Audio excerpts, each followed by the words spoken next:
Good evening, and thank you for joining us at the Welcome to We show of We the World.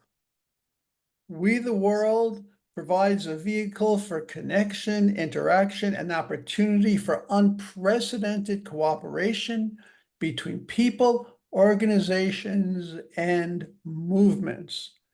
We the World is working actively to promote a shift from I to we. We the World was founded by Rick Ulfik 25 years ago, and Rick is the CEO, and he's one of the two guests we have tonight. I'm Robert Levine. I'm the editor-in-chief of Trends magazine of We the World. And once again, thank you for joining us. So Rick, Rick's our first guest. So Rick, why don't you please come on?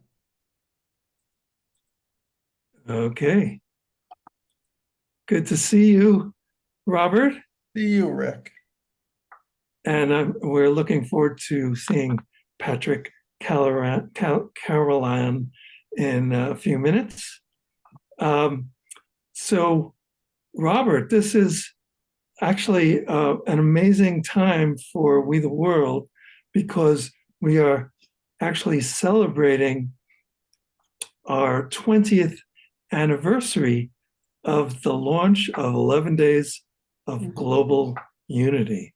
And just so I know you mentioned a bunch of things about We the World at the beginning, but I wanted people to know that you can go to we.net to get involved and learn more about We the World. And also, you can go to trends.we.net to subscribe to Trends.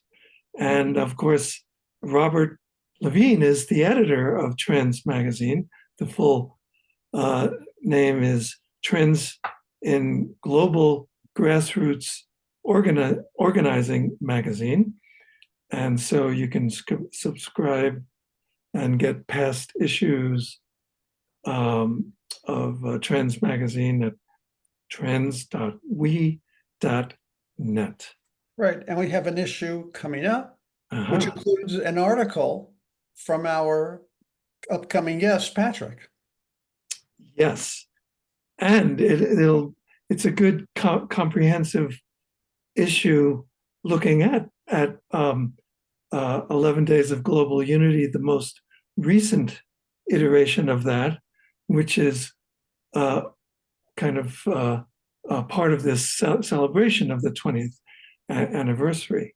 So, and I know, Robert, you've been part of We the World and 11 Days for a long time, but I thought maybe I would talk about a little bit about what happened 20 years ago.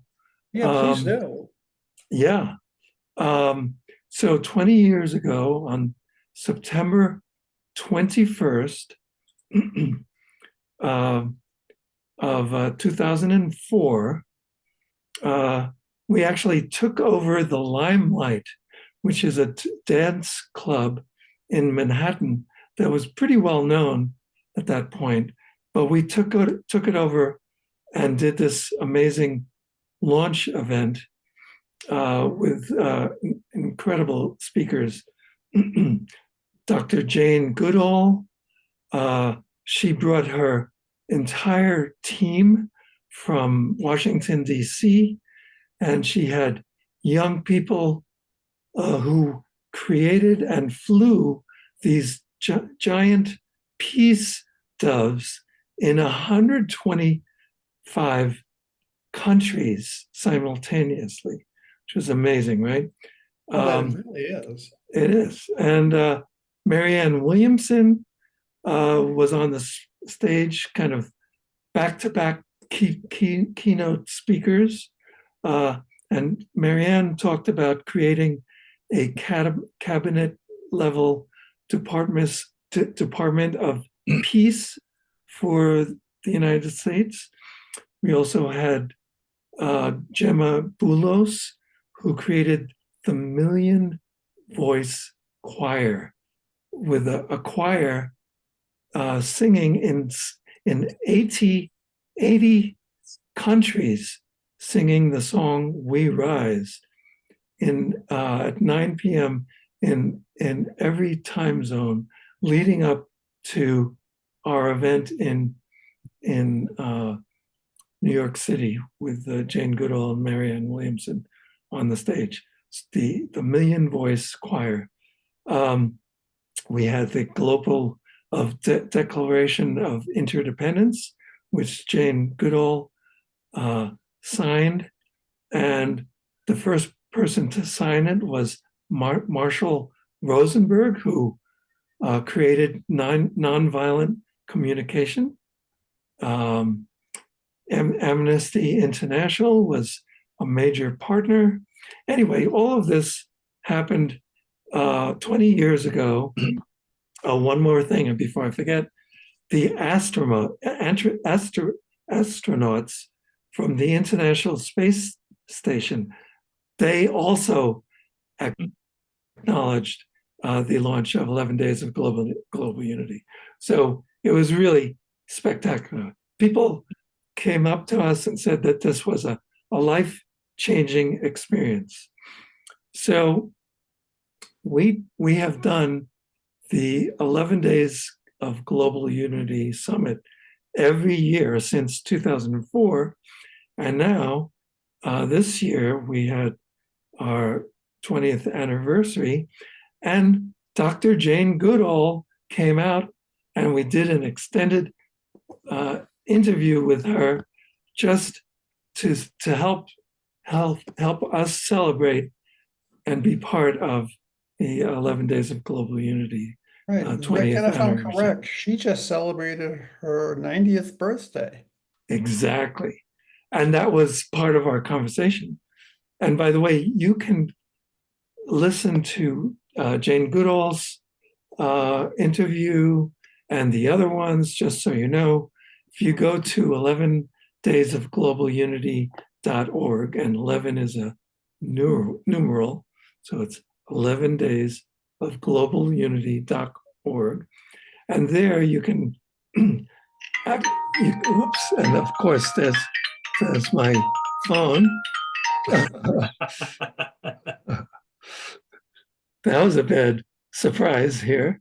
That is the excitement of a show that's taped live. Everybody wants to be part of the Yes, act. exactly. Yeah, that's what it is. So anyway, Jane Goodall was she just celebrated her 90th birthday, as you said, Robert, and she told me since April, it happened in April, since April, Jane Goodall has gone to 20 countries on speaking engagements with global leaders and youth leaders and the public since April, and she's 90. And she said that she's going to 15 more countries by the end of the year. And she, after we did our interview, she said, "We had a good chat, Rick, and I want you to know that the interview that you and I just did, that was the 6th interview that I did today. I had 5 other ones with media like CNN and other media platforms, 5 a day, and that's the life that that Jane Goodall is leading, isn't it? And she's 90. So wow, that's impressive. Right. So we also had an extended interview with Rian Eisler. We had some of the launch partners. By the way, Rian Eisler is she was the best-selling author of The Chalice and the Blade, which is about goddess culture and the beginning of hierarchy. And Patrick, I know you're going to relate to this when you get on to talk with us. Um, um, Rion Eisler identified it as identified the original hierarchy as being between men and women. And that original hierarchy became what we now can see as all of the other hierarchies, the caste system, class, religions, everything racial and ethnic hierarchies, all of that came out of the original hierarchy, and she documented this, looking at 5,000 years of patriarchy and hierarchy, and her work is about moving from domination culture to partnership culture. So that's Rion Eisler, and it's amazing the discussion we had. And then, of course, we had all of the 11 panels on all of the 11 campaign themes that are focused on during 11 days, but also they are part of trends, right? Yes, that's part of the magazine is organized according to these 11 campaigns themes. So we have unity, we had Audrey Kitagawa and Steve Farrell with the humanities team with unity, and then we had interdependence with Shannon Crossbear and Jamin Shively, and I forgot to mention Sharon Rhea with No Judgment, Just Love as part of the Unity panel. Interdependence and environment. We had Sue Blythe and the Climate Collaboratory, economic justice with Mitzi Clementina. We had health with Catherine Davis, and Jean Dalgoff was an amazing speaker. And I'll say again, if you go to 11 Days of Global Unity, you can check out all of these panels. And Jean Dalgoff is on the edge of going public with technology that has the potential to zap cancer, using high energy to zap cancer cells without disturbing any of the healthy cells that people have in the rest of their body. So this will theoretically eliminate the need for chemotherapy. And Jean Dalgoff did an extended interview with us for the health campaign. And then we also had Catherine Davis doing an overview of health and wellness, then children and youth with Raheen Fatima. And I think Raheen has been on the guest as a guest. Yes, she has, with the Welcome to We show, right? Yes, she has. And Heidi Little. Mm-hmm. And we had somebody named Preston Pressoir from Jane Goodall's Roots and Shoots Youth Organization. We had Sandy Hart and Jumana Risk with women. We had Subrata Banerjee, Tato, I'm sorry, Tato, Tato Habayatsi on human rights. Freedom, we had Dr. Marty Casey, who was also a guest on the Welcome to We show. And also Michael Wayne, who has a documentary coming out called How to Save democracy. Then for disarmament, we had Alan Ware and Ken Mayers, and the amazing denouement of the 11 Days Summit was on peace. Fumi Johns Stewart and the Seven Sisters, an extraordinary gathering of extraordinary women with peace offerings from around the world. And all of this is part of 11 Days of Global Unity. So I hope that you will go to that website and get involved with We the World. And without further ado, Robert, would you like to introduce Patrick? Yes, I would, Rick. We're also very proud to have on our show a good friend of We the World. He has contributed to Trends magazine many times, including this upcoming issue. He has been on this show. He is a prolific activist, organizer, writer. He co-founded Catholic Vote Common Good. And in this issue, he speaks about the right to vote in his article, because as we would all agree, this year we face the most critical election in the history of the United States since 1860. So Patrick, will you please join us? Thank you. Thank you so much. Took me a minute to figure out my video here. So, well, again, Patrick, thank you for coming on today. Thank you for your article. So your article, I believe, really cuts to the heart, because your title is that democracy is not a spectator sport.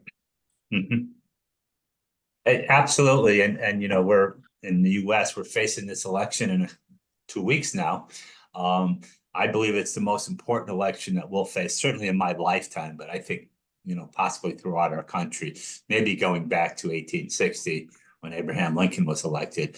And, you know, I really believe this is an election that's focused on the, you know, democracy versus fascism. And we have to make a decision. Do we want to be, you know, a democratic nation or a fascist nation? We have one candidate running who has talked about Hitler and how much he admires Hitler. He talked about how he would like generals to be loyal to him, not to the Constitution. Led an uprising against our country 4 years ago when he lost an election. So we have to make a decision as a nation. Do we want to go forward? And it doesn't only just affect us. You know, sometimes in the United States, we think we're the only thing that's important. But this election affects the whole world going forward. And so it's critical. And it's critical for people not to sit back. It's critical for people to get engaged, get involved. It's not too late to get involved. There's still lots of work to be done to get people out to vote. But it's also critical to just think about it. I mean, I voted yesterday.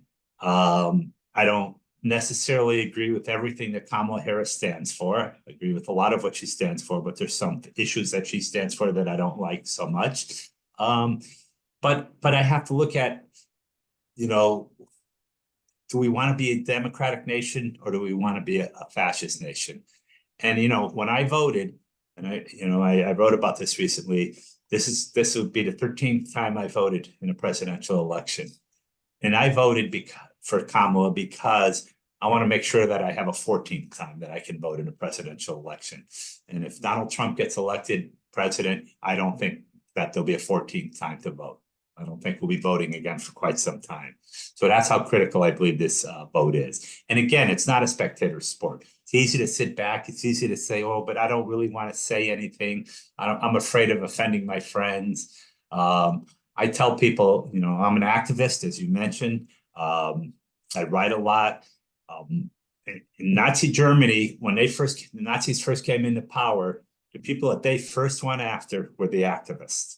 They didn't go after the politicians or opposition leaders first. They went after the activists, because once they get rid of the activists, then when they go after the other people, there's nobody there to organize and stand up.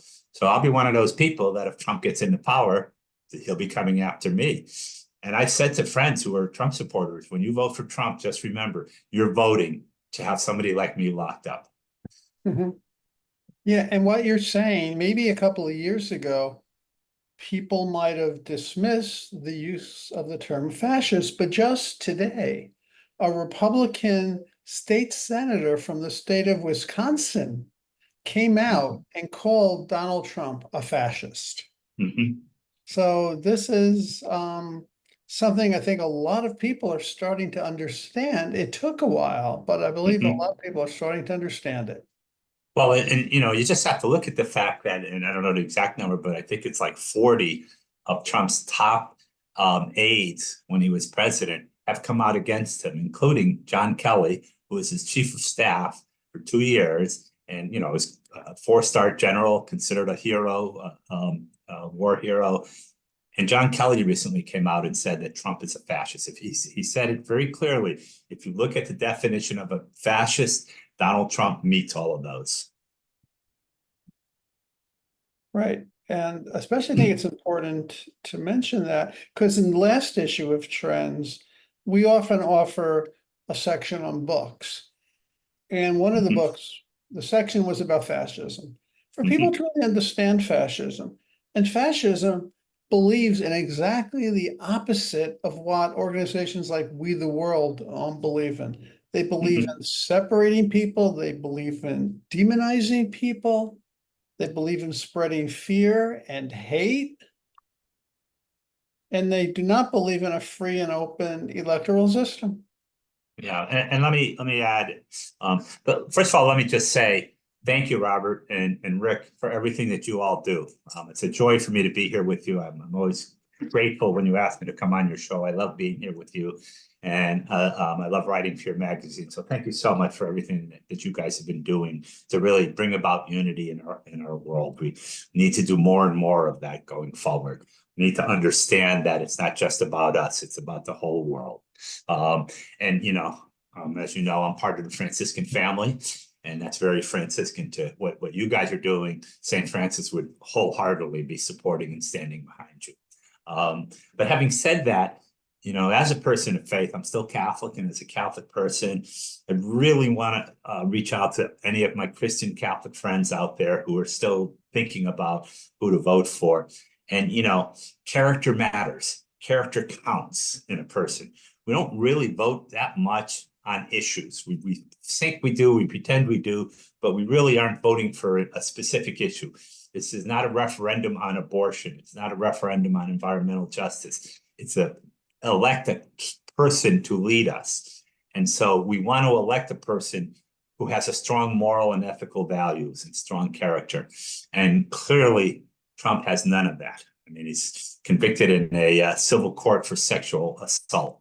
He's convicted for financial crimes. He has no moral character whatsoever. That's not the person we want leading us. Whether you agree politically with his issues or with Kamala Harris, and you know, you just have to look at people like Liz Cheney. I would never believe that I would be, you know, saying good things about Liz Cheney, but you know, I think she's wonderful. I think she's absolutely understands the threat that we're under. And she probably doesn't agree much of anything with Kamala Harris politically, but she understands that the most important issue is democracy, and that's a threat that we're dealing with today. So Rick, would you care to join us as we discuss this critical issue? Yes, I'm going to Okay. start Well, my. Patrick, I think you also raise an important point because while I myself am not Catholic, I was raised around Catholicism. I'm of the Jewish tradition, Mhm. but I've studied in religion, and at the base of all the religions is a foundation of love and Yes. peace and caring for each other and caring for not only your own, but of caring for others. Yes. And that is, I mean, if you're Christian, that's the message of Jesus. And it's also the message of Buddha, and it's the Mhm. message of any other faith leader. And it is just about coming together in love and caring for each other. I mean, Jesus talks about that throughout the Gospels, welcoming the stranger.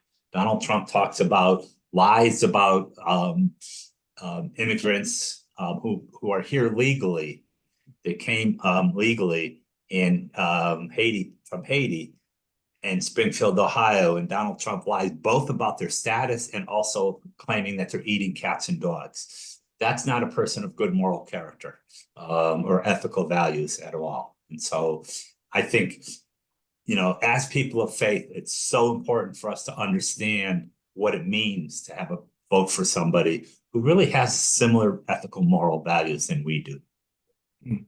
Yep. And I know I'm sorry, Rick. Yeah, no, I was just going to say, because you were both talking about the values of we the world and all of that. And the idea of we and we consciousness is that we are all part of this society. And so the parts of our society that are working at odds with other parts of the society, that does not help the common good. And I know Patrick has been working for the common good for his whole life, really, right? Yeah. But interestingly, because of my connection with nonviolent communication, I have a way of looking at all of people, all of humanity, in a way that has to do with our shared needs, which we all have. So even though people may be at odds with each other, like Democrats and Republicans and other groups that are in conflict or war or whatever, underneath it all, we actually have the same needs. And what happens is there's a breakdown in that realization. And it's hard to get out of that. If somebody's throwing something at you or shooting at you, you don't exactly, you're not motivated to figure out what needs of theirs are not being met that's leading to them to try to kill you. So, but the reality is that's what's happening at maybe at a meta level. And so that's the way that we are trying to frame the conversation, because we is 100% inclusive in that sense. But, yeah, and I think, Rick, it really goes to the whole concept of, when I see you, do I see the other, or do I see my brother or sister? Exactly. And that there was the Franciscan sister St. Clare, who actually was probably more responsible for founding the Franciscan order than St. Francis was, because St. Francis was a wonderful visionary, but as you know, most visionaries don't have a clue about how to put an organization together. And being in the Catholic Church, we had to downgrade what Clare did, but she's the one that really put the whole order together. And she said that if you look at someone and you don't see Christ, and someone looks at you and they don't see Christ, then you're really missing the whole point. I'm paraphrasing what she said, but basically it was, so when we look at each other, if we look at each other and we see other, then we're really missing that connection, that interconnection of all of us. And for many people, that's what happens. They look at the people coming from Haiti and they see somebody other and they define them this way. They look at a gay person and they see somebody that's other and they define them that way. We have to stop that. We have to really look at each other as brother and sister. Right. And this issue, what we're currently struggling with in the US, isn't isolated to the US. This is worldwide. Hungary, Russia, we can go on and on, France, England. There are fascist movements on the rise and the threat to democracy. You even quote Pope Francis on this from a recent statement he made. Yes, and Pope Francis talks about voting for the common good, and really the importance of democracy and how we're losing our around the globe, we're losing our democracy, but how for people of faith, how important that democracy is, because democracy should be about lifting people up, not knocking people down. And I'm finishing another article now. In it, I'm talking about how 40% of stillborn births happen during labor, 40%. And for the most part, they happen in third world countries because, well, although they do happen in the US and other places, but it's because of, they're preventable. Most of them are preventable. It's because of the lack of medical care, the lack of food, nutritional for poor women. And they end up, having stillborn babies when they give birth. And we have people that'll talk about how terrible abortion is. And our vote should just be on abortion when we're completely ignoring the people that are starving to death. We're completely ignoring the fact that 3 million children die each year of hunger-related diseases. And so we have to really reimagine and rethink who we are as a people, not just in the United States, but globally. Right, and the Definitely. important part about democracy, and I think this goes to the crux of we, at the core of democracy is we all get to make our choice, and we could vehemently disagree with the other side, and they could vehemently disagree with us, but at its core has got to be a sense of respect Mhm. and a willingness to, even if we don't negotiate, we can somehow find a way to work together, even if we don't agree with each other. Mhm. Exactly. And for me, the problem has been this expansion of us versus them culture, which has enabled many politicians to expand their power because I've even seen some studies that show that over 30% of the American public actually thinks that us versus them culture is normal. Yes. And that's not for me, and I think all of us on this call, that's not normal. And it's highly destructive.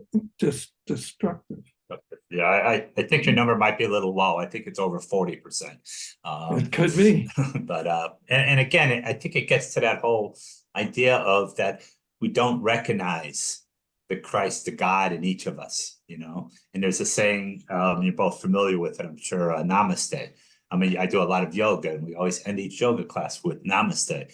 And namaste literally means the God in me recognizes and honors the God in you, and the goddess in you.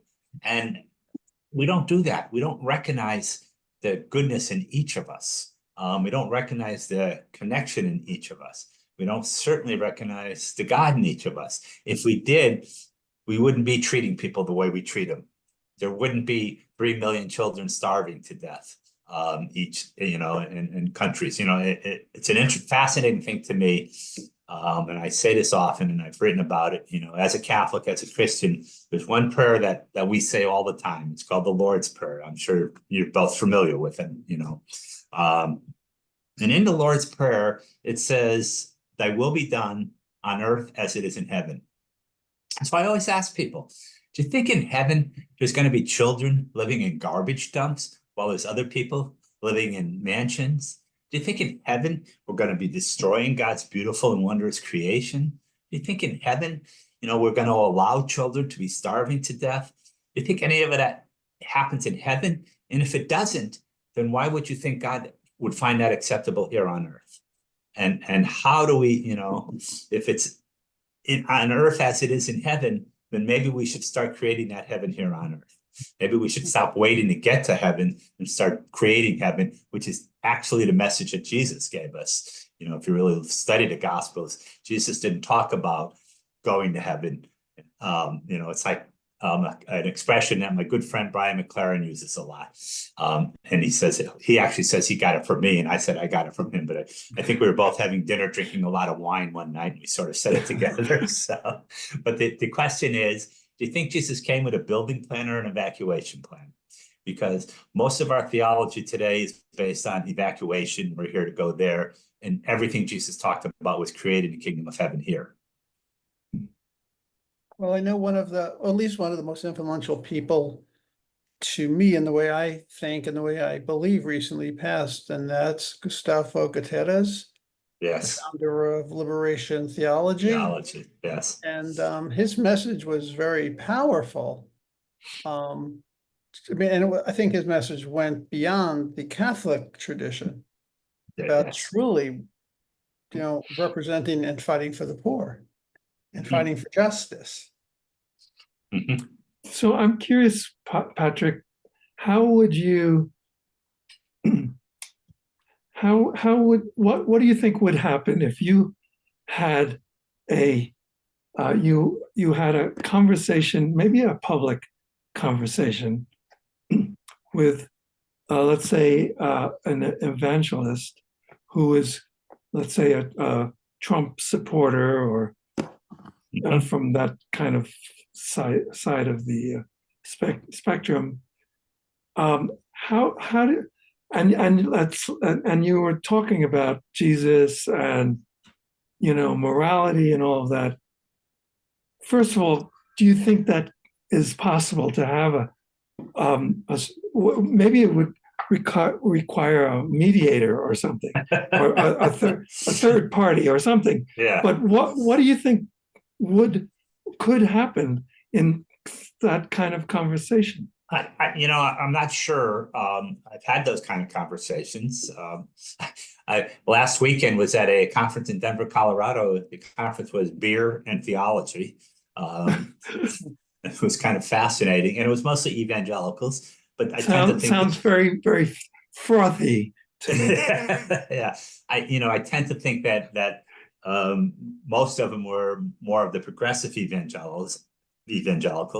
Right. However, it's important to remember, I think that most evangelicals don't start out as progressive evangelicals. Most evangelicals start out as very conservative, strict gospel, strict, the Bible is the word of God. And then after a while, they evolve and they transform, just like, a lot of Catholics start out as very conservative Catholics, and then they sort of see the light a little bit, they transform a little bit as they move forward. And so, for instance, Brian McLaren, who I just mentioned, started out as a very conservative evangelical. And then he had this moment of, sort of the light going off. And I think we've all had those moments. So, if I had a conversation with someone like that, I would try to make it, I wouldn't try to lecture them. I wouldn't try to quote scripture with them, because they're probably going to be able to outquote me on scripture. I would try to have a conversation about what love is and how, I respect and honor you. I may disagree with you, but I respect and honor you. There's that line. One of my favorite movies is Avatar, and there's a line in the movie Avatar where the creatures, I forgot what they were called, the indigenous people, when they greeted each other by saying, "I see you," and I love that line, because I would tell this person that I see you. I understand you. This is where you're coming from. Here's where I disagree with you, but I still love you. And I still think we're still one with God. So that's the kind of conversation I would try to have with them. I'm not sure what their part of the conversation would be. But I think we have to, again, the Jesuit priest and philosopher and theologian Teilhard de Chardin once wrote that we evolve or we'll be annihilated. He wasn't talking about a physical evolution. He was talking about a spiritual evolution. And Thomas Berry, another one of my heroes, right up there with Gustavo Gutierrez, Thomas Berry wrote that we either go forth with a singular spirituality or we'll die, we'll perish in the desert. Thomas Berry wasn't talking about religion. He was talking about our spiritual beliefs. He wasn't talking about how we practice those spiritual beliefs. So we have to kind of come together and come to an understanding of what our spiritual beliefs are. You're entitled to, practice them however you want, whatever helps you become closer to the oneness. I think that's wonderful. But we have to understand that our spirituality is not any different. I always find it fascinating that St. Francis of Assisi wrote a lot of poetry. Not a lot of people notice about him, but he wrote poetry. And if you read his poetry and you read Rumi's poetry, they're almost identical. And they didn't meet each other. They didn't know each other, but they lived in the same time period. But they wrote the same poetry. And so you got to look at that and say, well, where did that come from? That poetry, that one's a Sufi Muslim and the other's a Franciscan Catholic, and how could they be telling the same story? So that's kind of how I would approach that. I would do it with openness, with love. I don't want to get in an argument with folks anymore. It's just not worth it. But I also, would challenge them. One of the things that's and this is a friend of mine who was my priest at my parish for years and years, and he would sometimes get up at the end of Mass and he would say, "I hope I've made you feel uncomfortable," because it's kind of an interesting thing to say. And then he would go on and say, "Because if I haven't made you feel uncomfortable, you need to find another church to go to. Because if you're coming here to feel comfortable, you're missing the point, because we never transform in our comfort zone. We only transform when we embrace that which we most fear." And a lot of that's what's going on now is people fear the unknown, they fear the other, and we have to reach out and help people learn to embrace the other. Exactly. And I wonder if you have run across somebody that I've worked with over the years sometimes, Jim Wallace. I know Jim very well. I've been in jail with Jim Wallace several times. So. There you go. Yes. Yes. And that also brings to mind the subject of spiritual politics embodied by Rabbi Michael Lerner. I know. And, yes, I know Michael also, yes. Yeah, I know you know him. And he became like a mentor for me in the 90s. I became one of his two main organizers with Mark Levine. And unfortunately, as you probably know, Michael Lerner died just a few weeks ago. Yes. And it's really sad. Yes. But do you remember any experiences with him? I just, I knew Michael from activist days in Washington, D.C. I'm pretty sure he and I have been arrested together too. So I'm sure.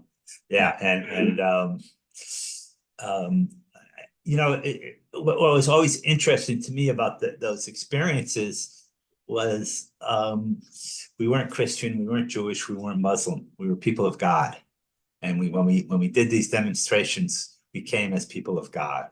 All faiths were one faith. We used to say that all faiths are one faith. How Robert practices his faith being Jewish and how I practice my faith being Christian might be different, but it's the same spiritual belief system. And so, I loved hanging out with those people, Yeah.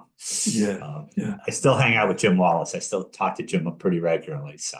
Oh, that's great. So Michael Lerner, at one point, and I think he was on one of the 11 Days of Global Unity panels a couple of years ago, and he said, "So Rick, you've been doing all this great work for We the World. Can I take some credit for putting you on that path?" And I said, yes, totally.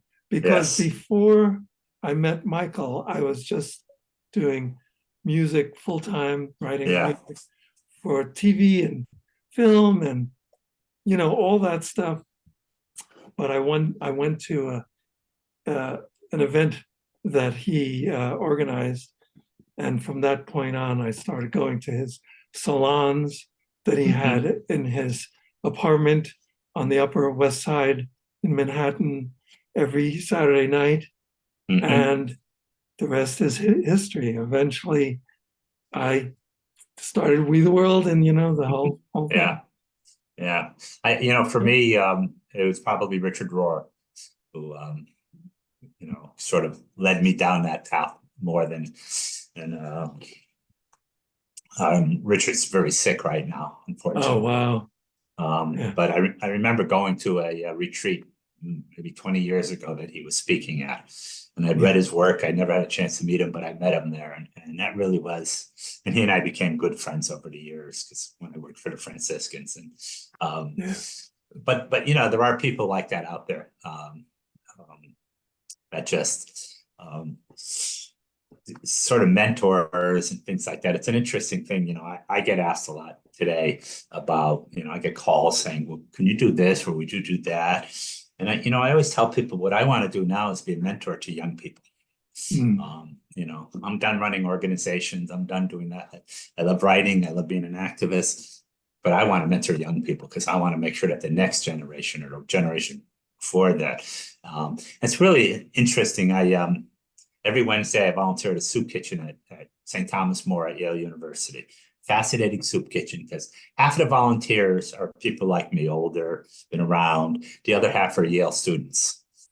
And so we just have these great conversations while we're feeding the poor and the hungry about their dreams and, are what we've done. Some of us have done over the years and sharing stories like that.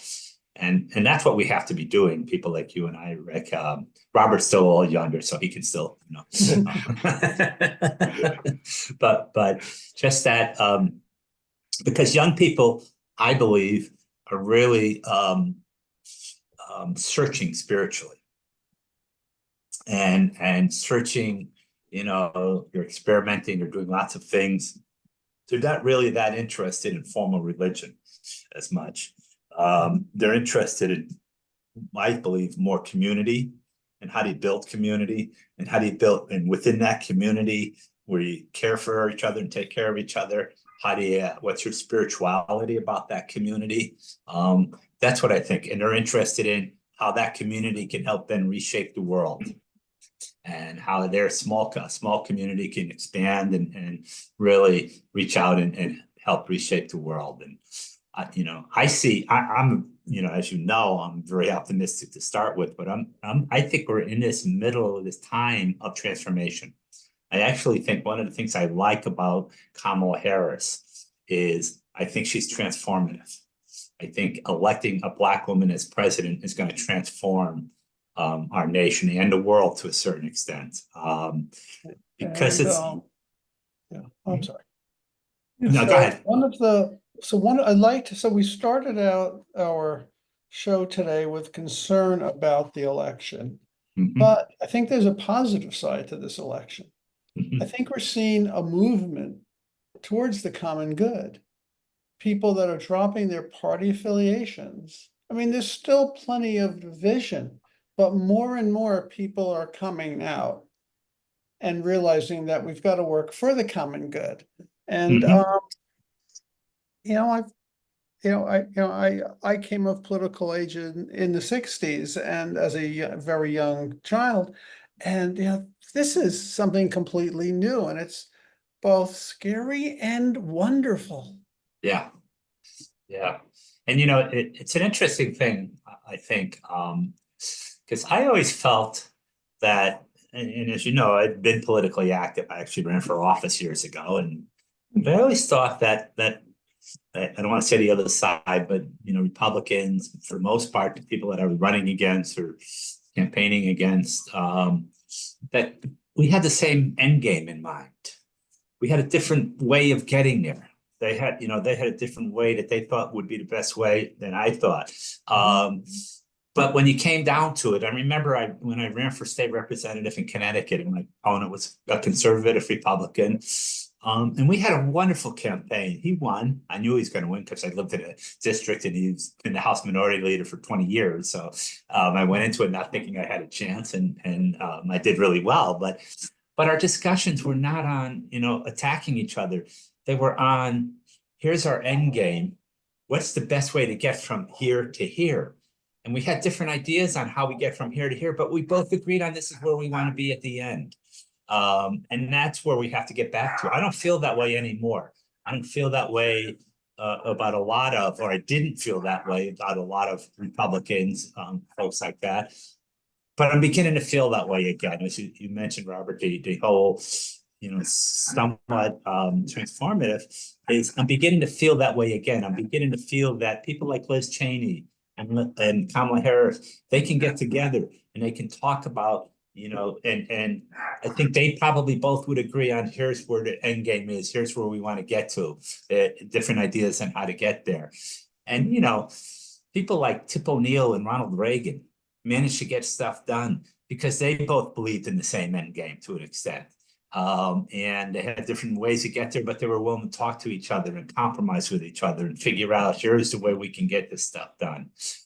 We've lost that. We've lost that years ago, that ability to do that.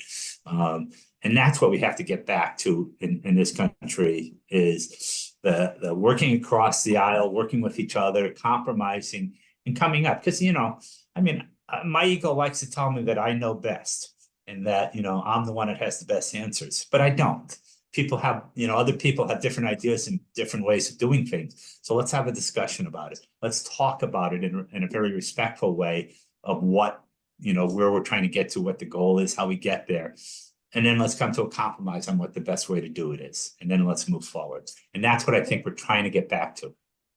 Well, Exactly. So, yeah, I would say as we're going to wind up, this is going, and then you can take it away, Robert. But I was just going to say, what you're talking about, Patrick, and I think all of us, is getting to we, right? Yes. As we always say, as at the end of my panels, I always say, let's go from a me society, like this is an M, to a we society. Yes. So that absolutely. And that's why we launched we.net, and we can have a society that's based on the common good. What do you think? Can Absolutely. we do it? Yes, we can. We have to. It's not a choice of can we, but we have to do it. If we're going to continue to move forward and Thank you. Transform, we have to do it. Well, And Robert. Thank you both. This has been a wonderful discussion. It really has been. I think it's got into the heart and to the core of where we are, where we're going. It's a long road ahead, but this was very inspiring, and I hope it's inspiring to our audience when they get to hear it. Yes, everyone, as Rick said, please continue to support We the World, we.net. Continue to read Trends magazine at trends.we.net, and please not only read Patrick's articles that appear in Trends, but go and search out his work. It is inspiring, and he covers a large range of topics, including a recent article on immigration. So just look up Patrick Carolan, and Carolan. you will be ready for a real treat. So thank you, Rick. Thank you, Patrick. Thank you. Namaste. And Thank you you both so much. It's always such a pleasure to be with both of you. I really enjoy it. And, we should really do this again after the election when we start talking about how we start to build those bridges. Good idea. We're going to take you up on that, Patrick. Yeah. That sounds like a great idea. Thank you so much. Thank you so much. Bye-bye. Bye. Take care.